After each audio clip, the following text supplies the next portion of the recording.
Баршаңызға сәлем достар, менің арнама қош келдіңіздер. Бүгін сіздермен бірге осындай бауырдан котлет дайындайтын боламыз. Менің видеомды соңына дейін көріңіздер және маған тіркелуді ұмытпаңыздар.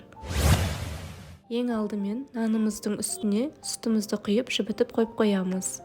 Одан кейін жуамызды, картошкамызды, сәбізімізді және бауырымызды өзімізге керек мөлшерге, яғни кішкентайлап турап аламыз. Оны қазір мясорубкіден өткіземіз. Бауырды турамас бұрын сыртындағы күлөңкісін және артық тамырларын, шандырларын алып тастаңыздар.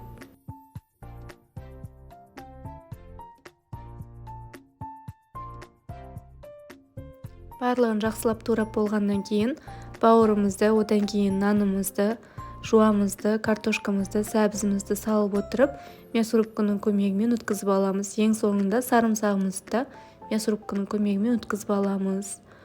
Негізі бауырды гемоглобині төмен адамдар жесе болады. Яғни қаныңыз аз болса, сіздің қаныңызды жақсы көбейтеді. Бұл өте адам ағзасына жақсы тағам деп айтсам болады. Сол үшін жасап жеп көріңіздер. Барлығын өткізіп болғаннан кейін үстіне 2 жұмыртқамызды қосып және тұз бұрышымызды қосып, венчиктің көмегімен барлығы бір келкі болғанша жақсылап араластырып аламыз.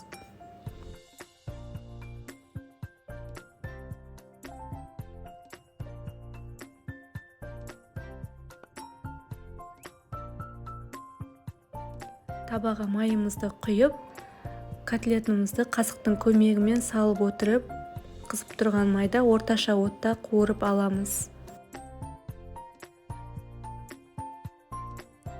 Котлетіміздің бірінші беті екінші бетіне қарағанда тез піседі. Бірінші беті 2-3 минутта пісуі мүмкін. Одан кейін жақсылап қағаз сүлгінің үстіне алып майын сорғытып аламыз. Астарыңыз дәмді болсын. Сіздермен болған Гүлзада. Қош сау саламатта болыңыздар.